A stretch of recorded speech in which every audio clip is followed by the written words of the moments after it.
بسم اللہ الرحمن الرحیم الحمد للہ رب العالمین نحمده ونستعینه ونستغفره ونؤمن به ونتوکل علیہ ونعوذ باللہ من شرور انفسنا ومن سیئات اعمالنا من يهده الله فلا مضل له ومن يضلله فلا هادي له ونشهد أن لا إله إلا الله وحده لا شريك له ونشهد أن سيدنا ونبينا وحبيبنا ومولانا محمدا عبده ورسوله صلى الله تعالى عليه وعلى آله وأصحابه وأزواجه وذرياته وجميع أهل بيته وبارك وسلم تسليما كثيرا كثيرا أما بعد فأعوذ بالله من الشيطان الرجيم بسم الله الرحمن الرحيم رب زدني علما وألحقني بالصالحين رب اشرح لي صدري ويسر لي أمري واحلل عقدة من لساني يفقه قولي صدق اللہ العظیم اللہم انی اسألک بأنک انت اللہ لا الہ الا انت الاحد الصمد الذي لم يلد ولم يولد ولم يكن له كفوا احد۔ میرے بزرگوں اور عزیز دوستوں، سلسلے کے مخلصین اور ہماری قابل احترام مائیں بہنیں اور عزیز بچیاں، خطاب جمعہ کے ضمن میں حضور نبی کریم علیہ الصلاۃ والسلام کی سیرت مبارکہ پر گفتگو کا سلسلہ جاری و ساری ہے، آپ کے اخلاق مبارکہ کی روشنی میں، اور یہ آج اس کی 10ویں قسط ہے۔ اس خطاب کے اندر ہم حضور نبی کریم صلی اللہ تعالی علیہ وسلم کے فرامین اور آپ کے ارشادات مبارکہ کی روشنی میں ایفاء عہد یعنی عہد کو پورا کرنا، وعدے کی وفا کرنا، اس سلسلے کے اندر ہم کچھ تفصیل سے روشنی ڈالیں گے۔ میرے عزیزوں اور دوستوں، جو اخلاقی خوبیاں انسانیت کا حقیقی زیور ہیں، ان میں سے ایک خوبی ایفاء عہد کی بھی ہے۔ اگر ایک معاشرے کے افراد ایک دوسرے سے کیے ہوئے وعدوں کا پاس نہ رکھیں تو معاشرے کی فضا اعتماد کی دولت سے محروم ہو جائے گی، اور بے اعتمادی کے ماحول میں انفرادی اور اجتماعی زندگی ایک عذاب سے کم نہیں ہوگی۔ میرے عزیزوں اور دوستوں، اسلام نے اسلامی معاشرے میں اعتماد کی فضا قائم کرنے اور اسے بحال رکھنے کے لیے ایفاء عہد پر بہت زور دیا ہے۔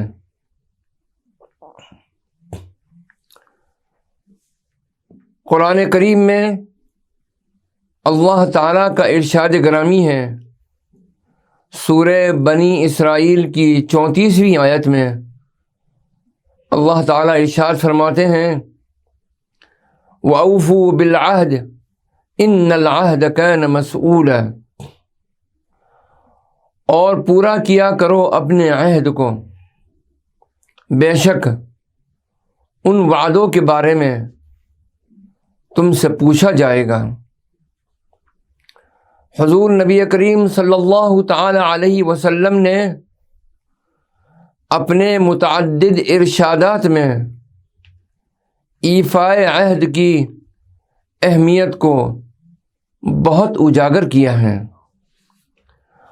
اور اپنے پیروکاروں کو اپنے وعدے پورا کرنے کا حکم بھی دیا ہے،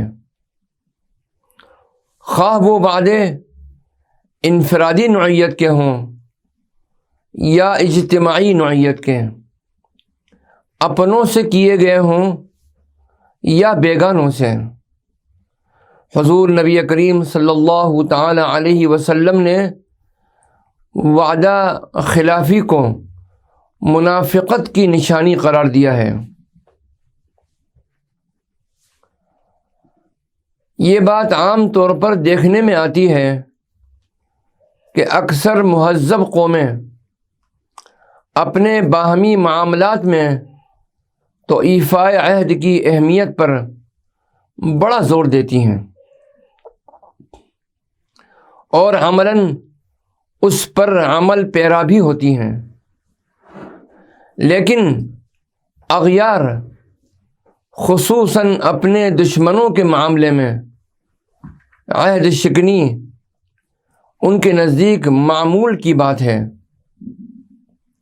حضور نبی کریم صلی اللہ تعالی علیہ وسلم نے اس سلسلے میں بھی مثالی طرز عمل پوری انسانیت کے لیے پیش کیا ہے، اور جس طرح اپنے باہمی معاملات میں ایفائے عہد کی اہمیت پر زور دیا ہے، بالکل اسی طرح بلکہ اس سے بھی زیادہ شدت کے ساتھ اپنے دشمنوں کے ساتھ کیے ہوئے وعدوں کو پورا کرنے کی تاکید فرمائی ہے۔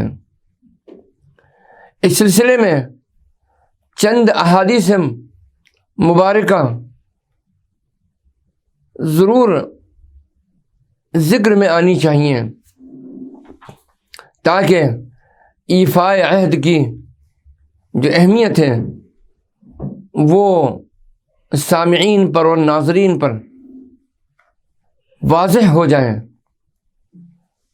حضرت ابو رافع رضی اللہ تعالی عنہ سے مروی ہے، وہ فرماتے ہیں کہ قریش نے مجھے حضور نبی کریم صلی اللہ تعالی علیہ وسلم کی خدمت میں سفیر بنا کر بھیجا۔ جب میں نے حضور نبی کریم علیہ الصلاۃ والسلام کو دیکھا تو میرے دل میں اسلام کی لگن اور محبت پیدا ہو گئی۔ ایک نظر جو حضور صلی اللہ علیہ وسلم کے چہرے انور پر پڑی تو میرے قلب کی حالت بدل گئی۔ میں نے عرض کیا کہ یا رسول اللہ، خدا کی قسم میں ان میں یعنی قریش کے پاس لوٹ کر کبھی نہیں جاؤں گا۔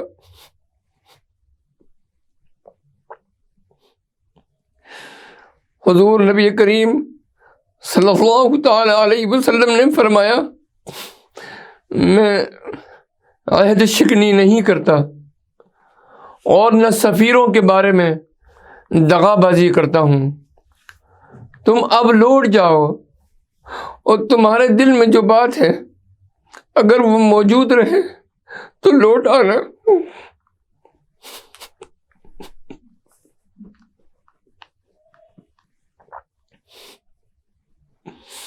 راوی کہتے ہیں کہ میں واپس لوٹ گیا، پھر حضور نبی کریم صلی اللہ تعالی علیہ وسلم کی خدمت اقدس میں حاضر ہوا اور مشرف باسلام ہو گیا۔ یہ سنن ابن داود کی حدیث ہے۔ ایک دوسری روایت میں حضرت حذیفہ بن یمان رضی اللہ عنہ سے مروی ہے، آپ فرماتے ہیں کہ میرے جنگ بدر میں شامل نہ ہونے کی وجہ محض یہ تھی کہ میں اور میرے والد حصیل روانہ ہوئے تو قریش نے ہمیں پکڑ لیا اور ہم سے کہا تم محمد صلی اللہ علیہ وسلم کے پاس جانا چاہتے ہو؟ ہم نے کہا ہم ان کے پاس نہیں بلکہ ہم تو صرف مدینے جانا چاہتے ہیں۔ انہوں نے ہم سے عہد لیا کہ ہم مدینہ لوٹ جائیں گے اور حضور نبی کریم صلی اللہ تعالیٰ علیہ وسلم کے ساتھ مل کر شامل جہاد نہیں ہوں گے۔ ہم نے حضور نبی کریم صلی اللہ علیہ وسلم کی خدمت میں حاضر ہو کر سارا ماجرا عرض کیا تو حضور صلی اللہ علیہ وسلم نے فرمایا تم لوٹ جاؤ، ہم ان سے کیے ہوئے وعدے کو پورا کریں گے اور ان کے خلاف خدا سے مدد مانگیں گے۔ یہ صحیح مسلم کی روایت ہے جو کہ جلد دوم میں مذکور ہے۔ سنن ابی داود کی ایک اور روایت ہے جو کہ مذکور ہے جلد دوم میں کہ حضرت صفوان بن سلیم متعدد ابنائے صحابہ سے روایت کرتے ہیں کہ حضور صلی اللہ علیہ وسلم نے فرمایا خبردار، جس نے معاہد پر ظلم کیا، اس کے حق میں کمی کی یا اس کو وہ کام کرنے پر مجبور کیا جو اس کی طاقت سے باہر ہو، تو قیامت کے روز میں اس کے ساتھ جھگڑا کروں گا۔ حضرت سلیم بن عامر حمیری سے مروی ہے، وہ فرماتے ہیں کہ حضرت معاویہ رضی اللہ تعالی عنہ اور رومیوں کے درمیان معاہدہ تھا۔ حضرت معاویہ رضی اللہ تعالی عنہ رومیوں کے شہروں کی طرف سفر کر رہے تھے کہ جب عہد کی مدت ختم ہو تو ان سے قتال کریں۔ ایک آدمی گھوڑے یا خچر پر سوار ہو کر آیا، وہ کہہ رہا تھا اللہ اکبر اللہ اکبر، عہد کو پورا کرو اور عہد شکنی نہ کرو۔ لوگوں نے دیکھا تو وہ حضرت عمرو بن عنبسہ رضی اللہ تعالی عنہ تھے۔ حضرت معاویہ رضی اللہ تعالی عنہ نے ان کی خدمت میں آدمی بھیج کر پوچھا کہ وہ کیا کہنا چاہتے ہیں، تو انہوں نے فرمایا میں نے حضور نبی کریم علیہ الصلاۃ والسلام کو یہ فرماتے ہوئے سنا ہے جس شخص کا کسی کے ساتھ معاہدہ ہو تو جب تک اس معاہدے کی مدت ختم نہ ہو وہ شخص یک طرفہ طور پر اپنی طرف سے اس معاہدے میں کوئی تبدیلی نہ کرے۔ وہ چاہے تو فریق مخالف کو بتا دے کہ ان کے درمیان جو معاہدہ تھا وہ ختم ہو چکا ہے۔ یہ سن کر حضرت معاویہ رضی اللہ تعالی عنہ واپس لوٹ گئے۔ یہ بھی سنن ابی داود کی روایت ہے۔ اور صحیح البخاری کی ایک اور روایت میں حضرت عبداللہ ابن عمرو رضی اللہ عنہ سے مروی ہے کہ حضور نبی کریم صلی اللہ علیہ وسلم نے ارشاد فرمایا جس شخص نے معاہد کو قتل کیا وہ جنت کی ہوا تک نہیں سونگھ سکے گا، حالانکہ جنت کی ہوا 40 سال کی مسافت سے بھی آ جاتی ہے۔ حضور نبی کریم صلی اللہ تعالی علیہ وسلم نے اپنے ارشادات میں بھی ایفاء عہد کی اہمیت پر بہت زور دیا ہے اور اپنے عمل سے بھی ایفاء عہد کی عظیم مثالیں قائم کی ہیں۔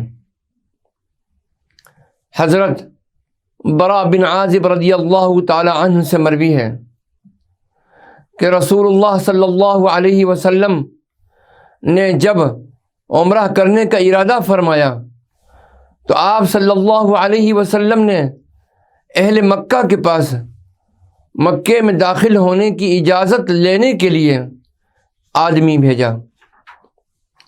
انہوں نے آپ کے مکہ میں داخل ہونے کے لیے یہ شرط لگائی کہ آپ مکہ میں 3 روز سے زیادہ نہیں ٹھہریں گے، ہتھیاروں کو نیام میں رکھیں گے اور اہل مکہ سے کسی کو اپنے ساتھ جانے کی دعوت نہیں دیں گے۔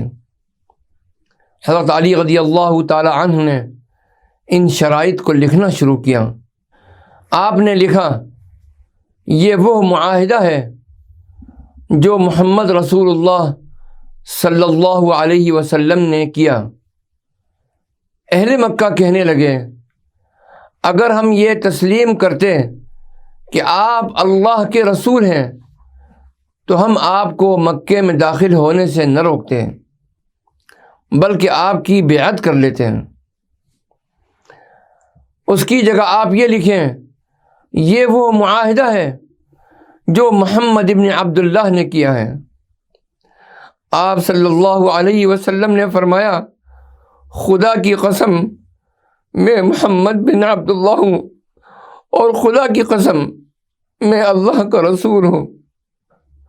راوی کہتے ہیں آپ لکھا نہیں کرتے تھے، اس لیے آپ نے حضرت علی رضی اللہ تعالی عنہ سے فرمایا، رسول اللہ کے کلمات مٹا دو۔ حضرت علی رضی اللہ تعالی عنہ نے عرض کیا کہ یا رسول اللہ، خدا کی قسم میں تو ان کلمات کو کبھی نہیں مٹاؤں گا۔ آپ نے فرمایا تو پھر مجھے دکھا دو۔ انہوں نے وہ کلمات دکھائے تو حضور صلی اللہ علیہ وسلم نے اپنے دست مبارک سے انہیں مٹایا۔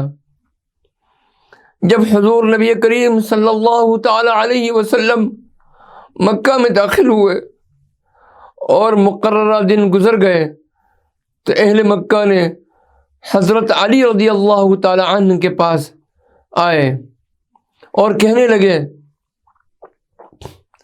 اب اپنے صاحب سے کہو کہ وہ یہاں سے چلے جائیں۔ حضرت علی رضی اللہ تعالی عنہ نے یہ بات حضور سرور کائنات صلی اللہ علیہ وسلم کی خدمت میں عرض کی تو آپ نے فرمایا ہاں، پھر آپ روانہ ہو گئے۔ اسی طریقے سے حضور نبی کریم علیہ الصلاۃ والسلام کی سیرت طیبہ میں ایفاء عہد کا ایک واقعہ ایسا بھی ہے جو ہر سننے والے کو محو حیرت کر دیتا ہے۔ حضرت عبداللہ بن حمزہ سے مروی ہے، فرماتے ہیں میں نے بعثت نبوی سے پہلے حضور نبی کریم صلی اللہ تعالی علیہ وسلم سے سودا کیا۔ آپ کی کچھ رقم میرے ذمے باقی رہ گئی۔ میں نے آپ سے وعدہ کیا کہ وہ رقم میں اس جگہ پر لے کر آپ کے پاس آتا ہوں۔ میں یہ بات بھول گیا اور 3 روز بعد مجھے یہ بات یاد آئی۔ میں اس جگہ پر گیا تو آپ وہیں موجود تھے۔ آپ نے فرمایا، جوان تم نے مجھے بہت تکلیف دی، میں 3 روز سے یہاں تمہارا انتظار کر رہا ہوں۔ حضور نبی کریم صلی اللہ تعالی علیہ وسلم نے اپنی حیات طیبہ میں ایفاء عہد پر اتنا زور دیا کہ آپ صلی اللہ علیہ وسلم کے اس جہان فانی سے تشریف لے جانے کے بعد خلیفہ اول حضرت ابو بکر صدیق رضی اللہ تعالی عنہ نے یہ اہتمام ضروری سمجھا کہ حضور صلی اللہ علیہ وسلم کا کوئی وعدہ وفا ہونے سے نہ رہ جائے۔ حضرت جابر بن عبداللہ رضی اللہ عنہما سے مروی ہے، فرماتے ہیں کہ حضور نبی کریم صلی اللہ تعالی علیہ وسلم نے مجھ سے فرمایا، بحرین سے مال آیا تو تمہیں اتنا مال عطا کروں گا۔ پھر حضور نبی کریم صلی اللہ تعالی علیہ وسلم کا وصال ہو گیا۔ اس کے بعد بحرین سے مال آیا تو حضرت صدیق اکبر رضی اللہ تعالی عنہ نے اعلان فرمایا، جس کسی سے حضور نبی کریم صلی اللہ علیہ وسلم نے کوئی وعدہ فرما رکھا ہو وہ میرے پاس آئے۔ میں حضرت صدیق رضی اللہ تعالی عنہ کی خدمت میں حاضر ہوا اور عرض کیا کہ حضور نبی کریم صلی اللہ تعالی علیہ وسلم نے مجھ سے وعدہ فرمایا تھا، بحرین سے مال آیا تو میں تمہیں اتنا عطا کروں گا۔ انہوں نے یعنی حضرت ابو بکر صدیق رضی اللہ تعالی عنہ نے مجھ سے فرمایا، اس مال سے مٹھی بھر لو۔ میں نے مٹھی بھر لی تو حضرت ابو بکر صدیق رضی اللہ تعالی عنہ نے فرمایا، اس کو گنتی کرو۔ میں نے گنتی کی تو یہ 500 تھے۔ آپ نے مجھے 1500 عطا کیے۔ یہ صحیح بخاری کی حدیث ہے۔ حضور نبی کریم صلی اللہ تعالی علیہ وسلم کی شان جود و سخا،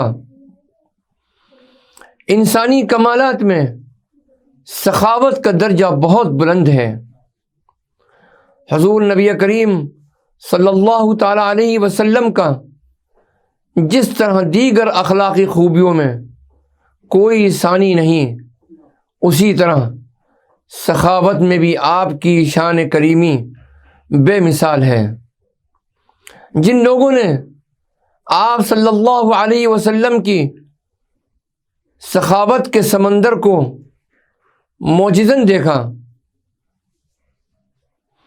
انہوں نے آپ صلی اللہ علیہ وسلم کے متعلق اپنی رائے کا اظہار کرتے ہوئے آپ کو صرف سخی نہیں کہا بلکہ اجود الناس کہا، یعنی انسانوں میں سب سے زیادہ سخی قرار دیا۔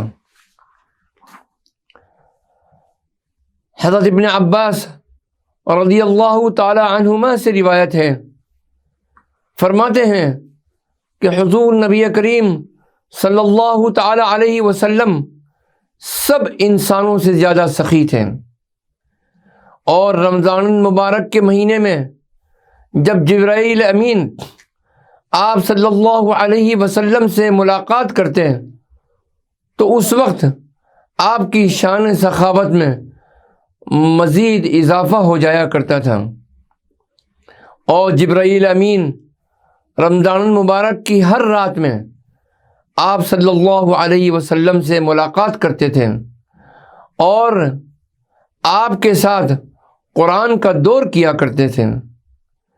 ان ایام میں حضور نبی کریم صلی اللہ تعالی علیہ وسلم خیرات تقسیم کرنے میں ہوا سے بھی زیادہ سخی ہوا کرتے تھے، جس سے ہر کسی کو نفع پہنچتا ہے۔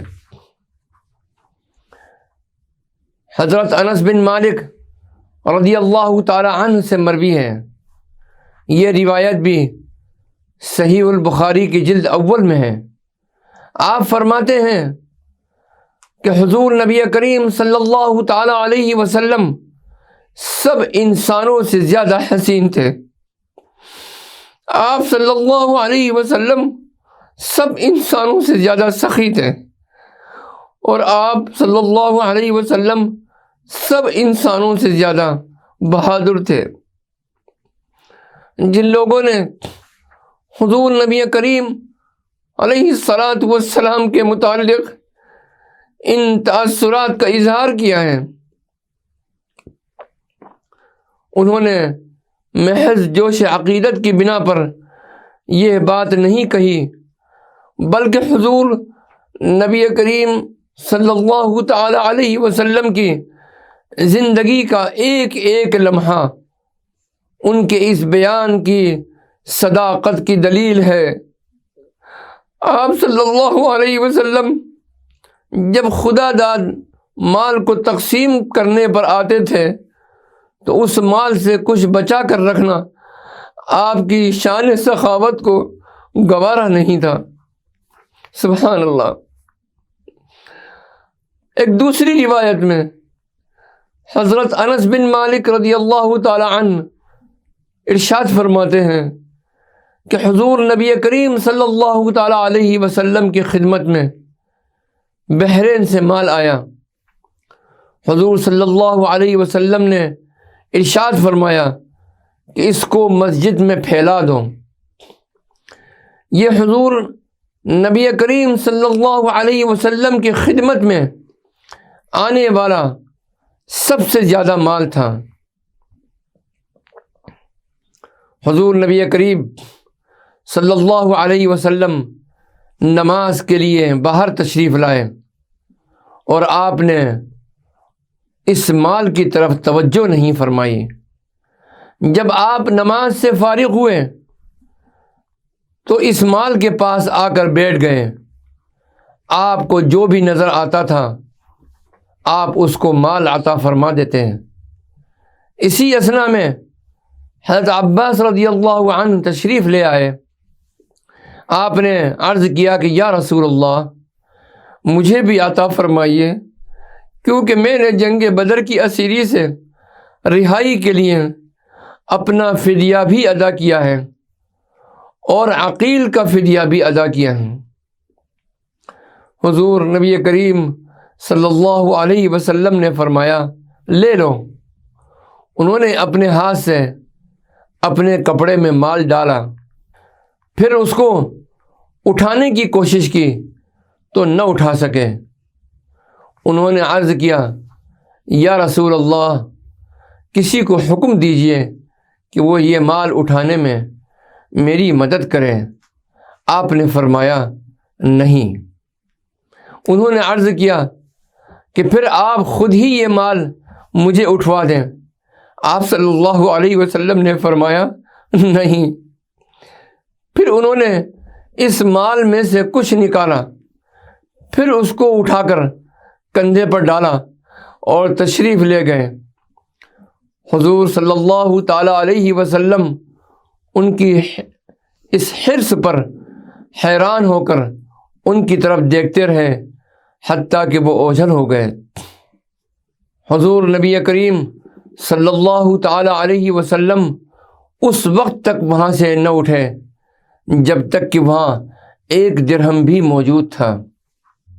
صحیح مسلم کی ایک اور روایت میں جو کہ مذکور ہے جلد دوم کے اندر، حضرت انس بن مالک رضی اللہ تعالی عنہ کے متعلق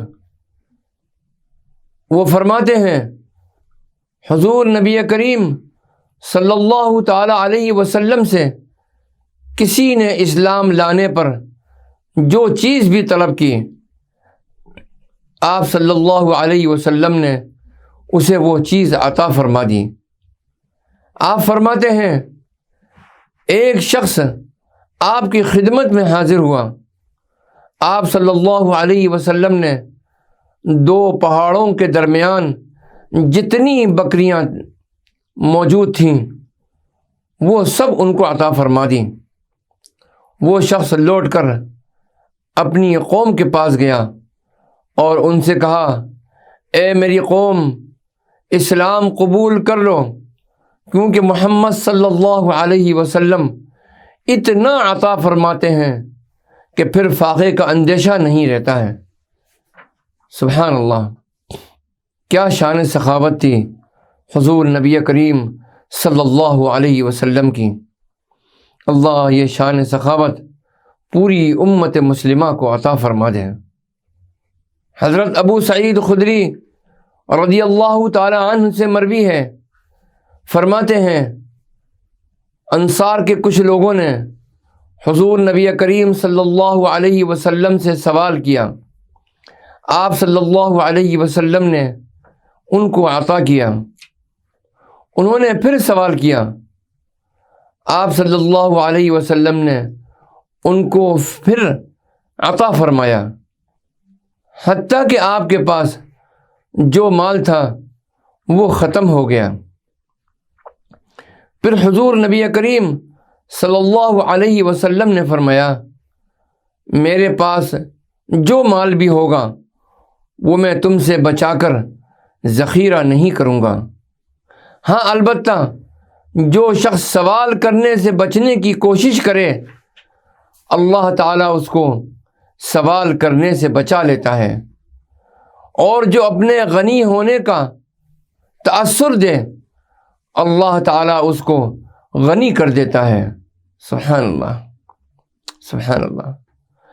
اور جو تکلف سے صبر کرنے کی کوشش کرے اللہ تعالیٰ اس کو صبر کی توفیق عطا فرما دیتا ہے۔ سبحان اللہ۔ اور آپ فرماتے ہیں اور کسی شخص کو بھی صبر کی دولت سے بہتر دولت عطا نہیں ہوئی ہے۔ یہ بھی صحیح بخاری کی جلد اول میں حدیث ہے۔ حضور نبی کریم صلی اللہ تعالی علیہ وسلم سے جب کچھ مانگا جاتا تو آپ صلی اللہ علیہ وسلم صرف عطا فرمانے اور یہ کہنے پر اکتفا نہیں فرماتے تھے کہ میں تمہیں عطا کروں گا، بلکہ آپ صلی اللہ علیہ وسلم یہ فرماتے تھے کہ میرے پاس جو کچھ آئے گا اس میں سے میں کچھ بھی نہیں روکوں گا، بلکہ سب کچھ تمہارے ہی درمیان تقسیم کر دوں گا۔ اللہ حضور پاک صلی اللہ تعالی علیہ وسلم کے درجات کو بلند فرما دے۔ اللہم رب هذه الدعوة التامة والصلاة القائمة آت محمدا الوسيلة والفضيلة وابعثه مقاما محمودا الذي وعدته انك لا تخلف الميعاد۔ اے اللہ حضور نبی کریم علیہ الصلاۃ والسلام کی نسبت باطنی ہماری طرف، ہمارے اہل و عیال کی طرف، سلسلے کے تمام لوگوں کی طرف، اے اللہ پوری امت مسلمہ کی طرف منتقل فرما دے۔ آمین یا رب العالمین۔ والصلاۃ والسلام علی النبی الکریم، والسلام علیکم ورحمۃ اللہ وبرکاتہ۔ بسم اللہ الرحمن الرحیم۔ ایک افسوس اور صدمے کی خبر یہ ہے کہ حضرت والد ماجد اور پیر مرشد کے بہت ہی چاہنے والے مرید جناب محمد ظہیر عبد الکریم شیخ صاحب کا انتقال 8 ربیع الثانی 1442 ہجری مطابق 24 نومبر 2020 ان کا انتقال ہوا، اور وہ بیمار تھے اور بڑے حضرت صاحب رحمۃ اللہ علیہ کے بڑے چاہنے والوں میں اور بڑی عقیدت مندوں میں اور بہت ہی نیک انسان تھے۔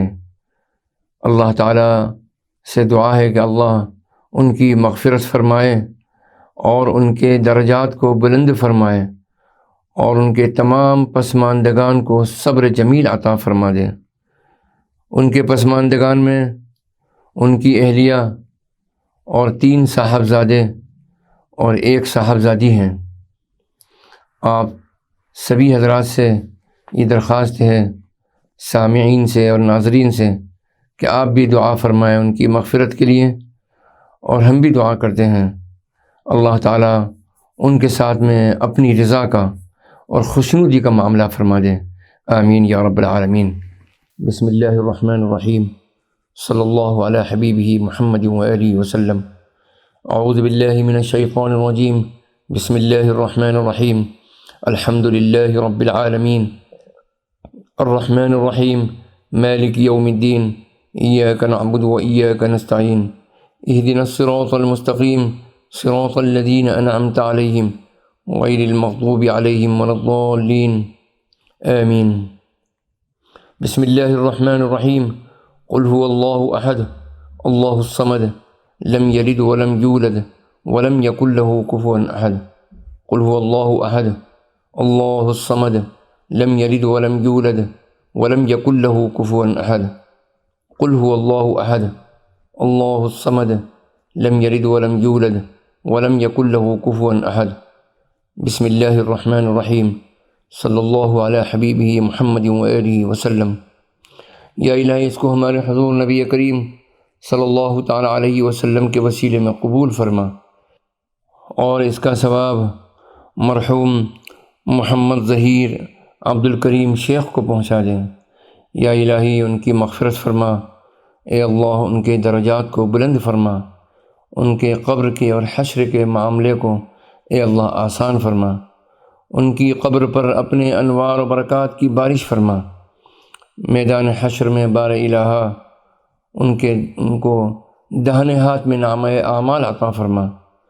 اے اللہ محض اپنے فضل سے اور اپنے کرم سے اے اللہ حضور نبی کریم علیہ السلام کے وسیلے میں میدان حشر میں اپنے عرش کے سائے کے نیچے رکھنا، حضور نبی کریم علیہ السلام کی شفاعت نصیب فرما۔ اے اللہ حوض کوثر پر حضور نبی کریم علیہ السلام کی زیارت نصیب فرما، اور آپ کے دست مبارک سے سیراب فرما دیں، دوزخ کی آگ کو ان پر حرام فرما دیں، پل صراط پر سے بجلی کی طرح گزار دیں، اگلے پچھلے چھوٹے بڑے عمدن خطأً ظاہر و باطن تمام گناہوں کو معاف فرما کر نیکیوں سے بدل دیں باری تعالی۔ اے اللہ محض اپنے فضل سے اور اپنے کرم سے ان کو جنت الفردوس میں اعلیٰ مقام عطا فرما، انبیاء کرام علیہم السلام، صدیقین اور شہداء و صالحین کی معیت نصیب فرما، اپنا قرب عطم عطا فرما، اپنی دیدار نصیب فرما، اپنی مکمل رضا اور خوشنودی عطا فرما دیں۔ اے اللہ تمام پسماندگان کو صبر جمیل عطا فرما دیں۔ اے اللہ مرحوم نے جو بھی اعمال نیک کیے ہیں اے اللہ ان کو قبولیت کا شرف عطا فرما، اے اللہ ان کا بہترین اجر ان کو عطا فرما، آمین یا رب العالمین۔ ربنا تقبل منا انك انت السميع العليم وتب علينا يا مولانا انك انت التواب الرحيم، وصلى الله تعالى على خير خلقه سيدنا محمد وعلى آله واصحابه اجمعين برحمتك يا ارحم الراحمين۔